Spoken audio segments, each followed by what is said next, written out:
राफ्ता राफ्ता देखो आँख मेरी लड़ी है। इस स्टोरी में इमोशन है, ड्रामा है, ट्रेजेडी है।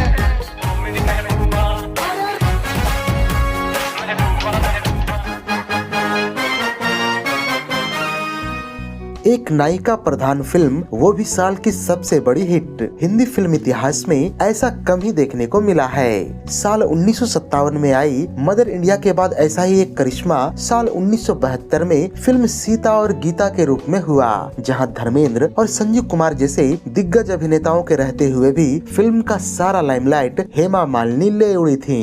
जिंदगी है खेल, कोई पास कोई फेल, खिलाड़ी है कोई, अनाड़ी है कोई, हवा के साथ साथ, अरे रे रे, घटा के संग संग, संभालना। सिप्पी फिल्म्स के बैनर तले इस फिल्म का निर्माण किया था जीपी सिप्पी ने, तथा इसके निर्देशक थे उनके बेटे रमेश सिप्पी। फिल्म की कहानी लिखी थी सतीश भटनागर ने, संवाद लिखे थे सलीम जावेद ने, तथा पटकथा लिखने का श्रेय संयुक्त रूप से सतीश भटनागर और सलीम जावेद को दिया गया था। तकरीबन 2 घंटे 42 मिनट लंबी इस फिल्म को रिलीज किया गया था 3 नवंबर 1972 को, तथा इसके प्रमुख व सहायक भूमिकाओं में नजर आए थे हेमा मालिनी, धर्मेंद्र, संजीव कुमार, सत्येन कप्पू, मनोरमा, रूपेश कुमार, हनी ईरानी, कमल कपूर, अभि भट्टाचार्य, असरानी, असित सेन, एमबी शेट्टी आदि। संगीतकार राहुल देव बर्मन और गीतकार आनंद बख्शी साहब के साझे मेहनत से तैयार किए गए कुल 5 गाने इस फिल्म में रखे गए थे, जिनके बोल थे, अरे जिंदगी है खेल, कोई पास कोई फेल, ओ साथी चल, कोई लड़की मुझे कल रात सपने में मिली, हाँ जी हाँ मैंने शराब पी है, तथा अभी तो हाथ में जाम है। फिल्म के इन गीतों में अपनी मधुर आवाज दी थी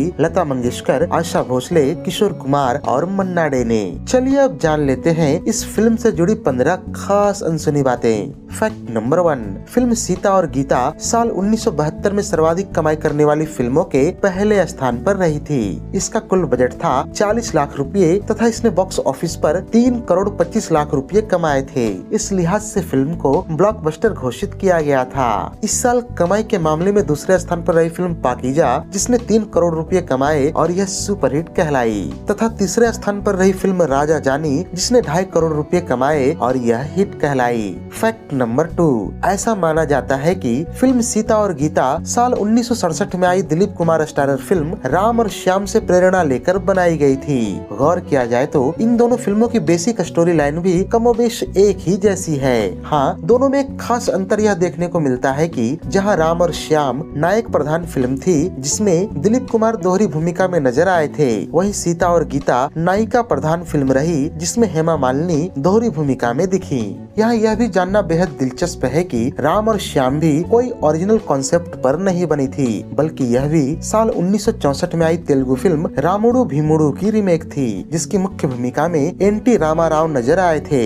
इसके अलावा यहाँ एक रोचक तथ्य यह भी है कि साल 1942 में आई फियरलेस नाडिया स्टारर फिल्म मुकाबला भी 2 जुड़वा बहनों के बिछड़ने और मिलने की कहानी कहती है। फैक्ट नंबर 3, साल 1972 में सीता और गीता की जबरदस्त सफलता को देखते हुए इसे आने वाले सालों में अन्य कई भारतीय भाषाओं में रीमेक किया गया।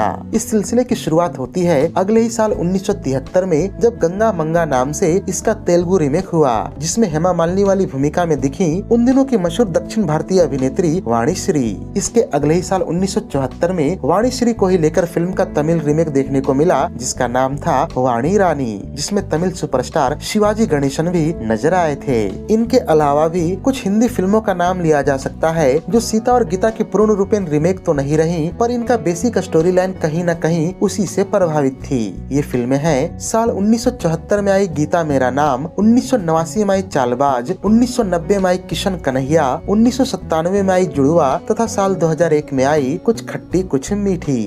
फैक्ट नंबर 4, फिल्म सीता और गीता में हेमा मालिनी के द्वारा निभाई गई दोहरी भूमिका के लिए निर्माता जीपी सिप्पी ने शुरू में आशा पारेख से संपर्क किया था, लेकिन आशा पारेख, जो अब तक केवल पुरुष प्रधान फिल्मों का हिस्सा रही थी, उन्हें इस फिल्म का कॉन्सेप्ट बेहद जोखिम भरा लगा, अतः उन्होंने इसे मना कर दिया। इस समय तक जीपी सिप्पी फिल्म के दोनों लीड मेल एक्टर्स में से एक धर्मेंद्र जी को साइन कर चुके थे, और जब उन्होंने आशा पारिक के फिल्म ठुकराने के बाबत धर्म जी को बताया तो इन्होंने सिप्पी साहब को हेमा मालिनी का नाम सुझाया, जिनके साथ ये शराफत, तुम हंसी मैं जवां और नया जमाना सरीखी कुछ फिल्मों में काम कर चुके थे और हेमा मालिनी के अभिनय और सुंदरता से बेहद प्रभावित थे। खैर, धर्म जी की सिफारिश पर हेमा जी को अंतिम रूप से फिल्म के लीड रोल में चुन लिया गया।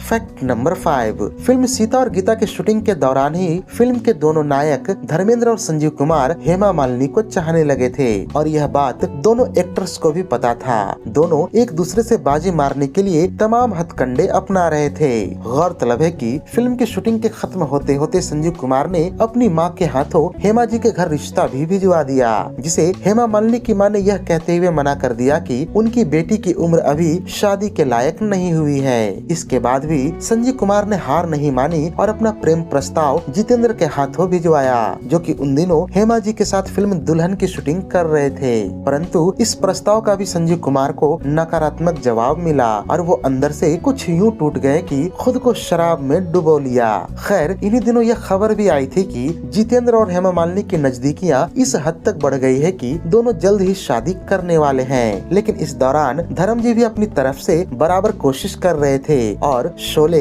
जुगनू, प्रतिज्ञा, चरस आदि कई फिल्मों की शूटिंग के दौरान हेमा मालिनी पर अपना जादू कुछ यूं चलाया कि अंत में सभी प्रतिद्वंदियों को पछाड़ते हुए शादी तक जा पहुंचे।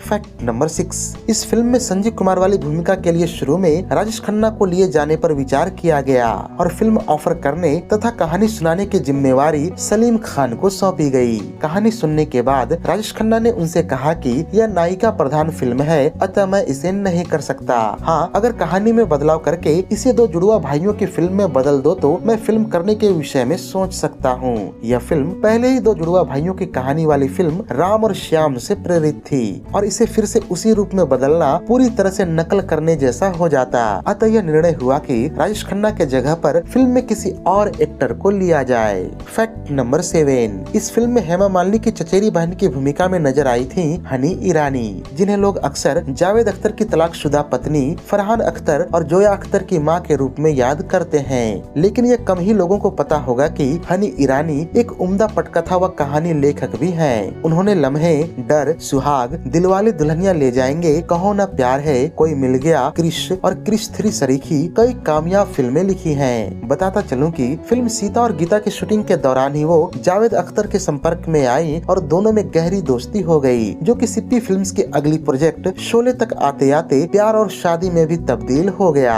फैक्ट नंबर 8, मशहूर निर्माता निर्देशक प्रमोद चक्रवर्ती भी उन दिनों तकरीबन सीता और गीता जैसी ही एक कहानी पर फिल्म शुरू करने वाले थे। यहाँ तक कि उन्होंने फिल्म में हेमा मालिनी और धर्मेंद्र को लेना तय भी कर लिया था और जब उन्होंने हेमा जी को फिल्म की कहानी सुनाई तो उन्होंने उनसे कहा कि तकरीबन ऐसी ही एक कहानी पर रमेश सिप्पी भी एक फिल्म बना रहे हैं। यह सुनकर प्रमोद चक्रवर्ती को झटका तो अवश्य लगा, लेकिन वो उस दिन हेमा मालिनी को एक अनाम फिल्म के लिए साइन करके ही लौटे, जो आगे चलकर जुगनू के नाम से बनी, जिसे साल 1973 में रिलीज किया गया। फैक्ट नंबर 9, निर्देशक रमेश सिप्पी की फिल्मों पर गौर करें तो एक बेहद खास बात यह पता चलती है कि उन्होंने अपनी फिल्मों के मुख्य खलनायक के तौर पर किसी भी एक्टर को रिपीट नहीं किया। मसलन फिल्म शोले में अमजद खान, शान में कुलभूषण खरबंदा, शक्ति में अमरीश पुरी, सागर में शफी इनामदार, भ्रष्टाचार में अनुपम खेर और जमाना दीवाना में टीनू आनंद को लेने के बाद उन्हें दोबारा कभी किसी फिल्म में मुख्य खलनायक के तौर पर नहीं लिया। लेकिन फिल्म सीता और गीता में एक अपवाद देखने को मिलता है। फिल्म के मुख्य खलनायक रूपेश कुमार थे, जिन्हें इससे पहले रमेश सिप्पी अपनी एक अन्य फिल्म अंदाज में मुख्य खलनायक के तौर पर ले चुके थे। फैक्ट नंबर 10, 70s में यह चर्चा आम थी कि जिस फिल्म को देखने के लिए दर्शकों की भारी भीड़ बॉम्बे स्थित गेटी गैलेक्सी थिएटर में जमा हो जाए, उस फिल्म का हिट होना लगभग तय है। दरअसल बॉम्बे के बांद्रा में स्थित G7 नामक कॉम्प्लेक्स में 3 थिएटरों गेटी, गैलेक्सी और जेमिनी का समूह था, जो कि उन दिनों आम दर्शकों के साथ साथ स्टार्स के बीच भी बेहद लोकप्रिय था। यहाँ यह जानना भी बड़ा दिलचस्प है कि इस थिएटर समूह का उद्घाटन साल 1972 में हुआ और जो पहली फिल्म यहाँ दिखाई गई वो सीता और गीता ही थी।